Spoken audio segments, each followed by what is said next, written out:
기회가 주어진다는 것은, 기회가 다시 주어진다라고 하는 것은 다시 우리가 일어날 수 있는 힘을 얻는다는 이야기예요. 기회가 주어진다라는 것은 쉽지 않습니다. 사실은 누가 주는 거예요? 누군가 나에게 기회를 줄 때에 그때 바로 비로소 기회가 주어진다라는 얘기죠. 베드로가 있습니다. 뭐라고 고백하죠? 예수님이 물었어요. 너희는 나를 누구라 하느냐 할 때 베드로가 뭐라고 고백하죠? 주는 그리스도시요 살아계신 하나님의 아들이십니다. 얼마나 대단한 고백이에요. 그 누구보다도 앞장서서 고백하는 사람이 베드로였고, 예수님이 가시는 곳이면 어디든 가는 사람이 베드로였다라는 거죠. 그리고 베드로가 내가 예수님을 절대 부인하지 않을 거라고 이야기하던 사람도 베드로였다라는 거예요.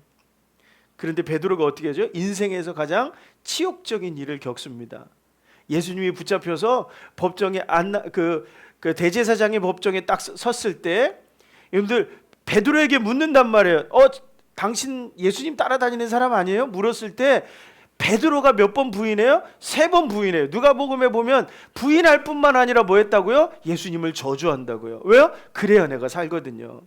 만약에 예수님을 내가 믿는 사람, 그래 맞아요, 내가 예수님 따라다니는 사람이고 예수님은 죄가 없으신 분이에요 라고 얘기했을 때 베드로는 어떻게 되죠? 어떤 두려움이 느낀 거예요? 그렇게 얘기하면, 주는 그리스도시오 라고 고백하면 내가 죽는 거예요. 무엇에 대한 두려움이죠? 죽음에 대한 두려움이에요. 그래서 예수님을 부인한 거예요. 베드로를 바라보는 사람들에게 베드로는 어떤 모습이죠? 변절자예요. 그렇죠? 변절자고, 예수님에 대해서 이제 베드로가 어떤 말을 하든 베드로를 신뢰하기 어렵습니다. 베드로를 신뢰하기 어려워요.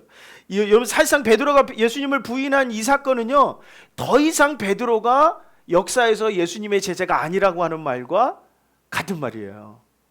몇 번 부인했어요? 3번 부인했어요. 성경에서 3이라고 하는 숫자는 완전한 숫자 중에 하나예요.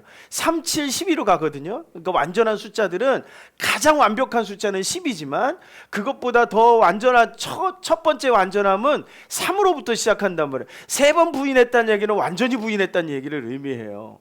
여러분들, 그런 베드로가 이제 예수님이 십자가에 돌아가셨어요. 그랬을 때 이제 베드로를 누가 비난하겠어요? 도망간 제자들은 오히려 베드로를 비난할 수 있게 되는 거죠. 더 이상 베드로는 제자들 안에서도 인정받을 수 없다라고 하는 겁니다. 이 베드로의 모습은 누구의 모습이에요? 저는 우리들의 모습이라고 생각을 해요.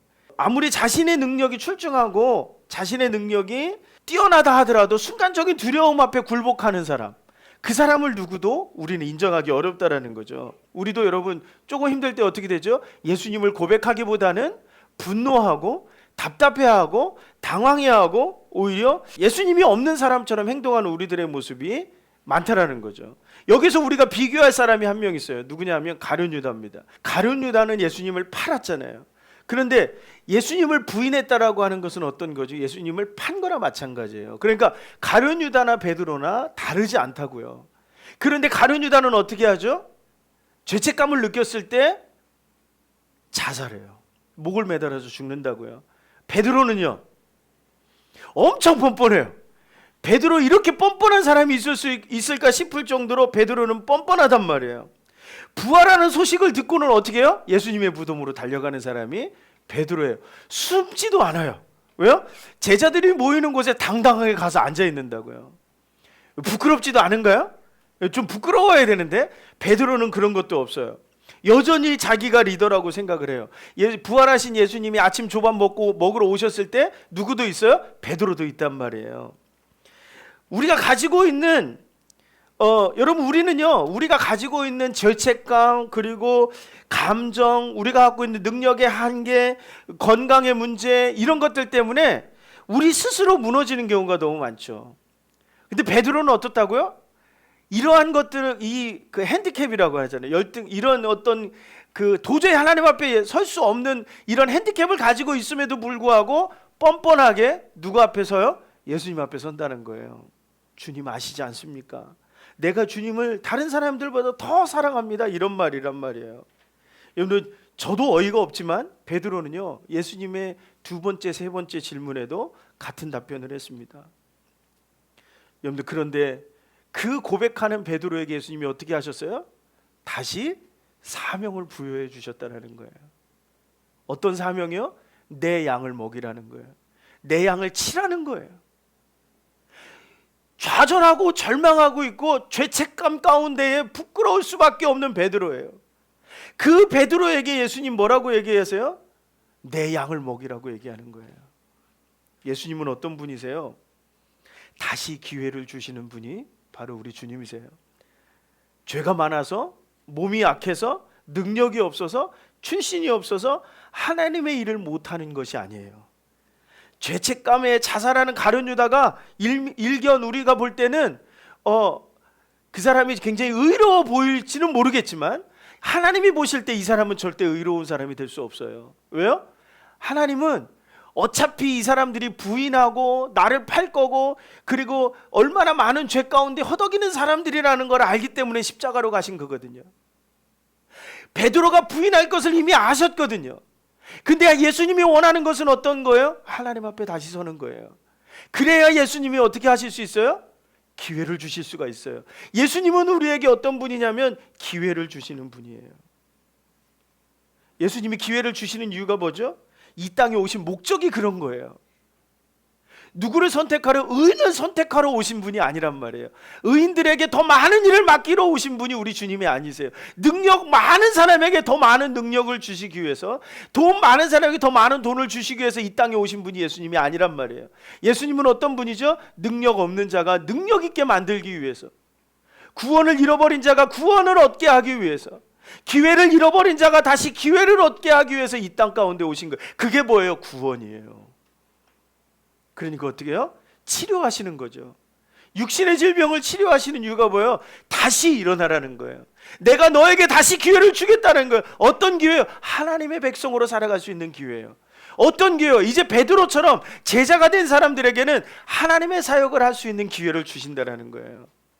그러니까 여러분, 실수할 수 있어요. 그리고 죄 지을 수 있어요.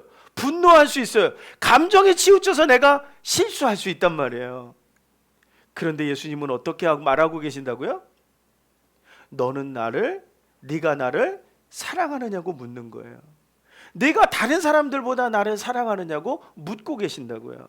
하나님 앞으로 돌아오라는 이야기예요. 기독교의 신앙이 특별한 이유가 저는 여기에 있다고 생각합니다. 죄의 불의함, 부끄러움, 수치스러움, 불행에도 불구하고 다시 기회가 주어진다라고 하는 거죠. 그것의 조건은 뭐예요? 회개의 고백입니다. 베드로는 뭐 하는 거예요? 내가 주님을 사랑하는 줄 주께서 아십니다. 이 이야기는 뭐예요? 내가 주님 나를 용서해 달라고 하는 고백이에요. 용서해 달라고 하는 고백이에요.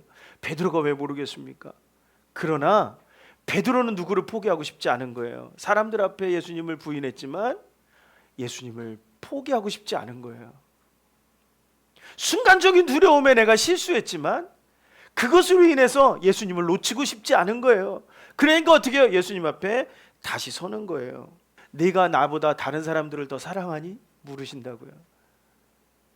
그리고 예수님의 음성을 들으세요. 내 양을 먹이라, 내 양을 치라, 내 양을 먹이라 말씀하시는 그 음성을 들을 때 베드로에게는 어떻게 해요? 다시 기회가 주어져요. 그리고 어떤 사람이 되죠? 이제는 죽음을 두려워하지 않는 사람이 돼요. 이제 다시 주어진 기회를 얻었을 때는 예수님을 고백하는 베드로가 돼요. 죽음 앞에서도 죽음을 두려워하지 않는 사람이 된다라는 거예요.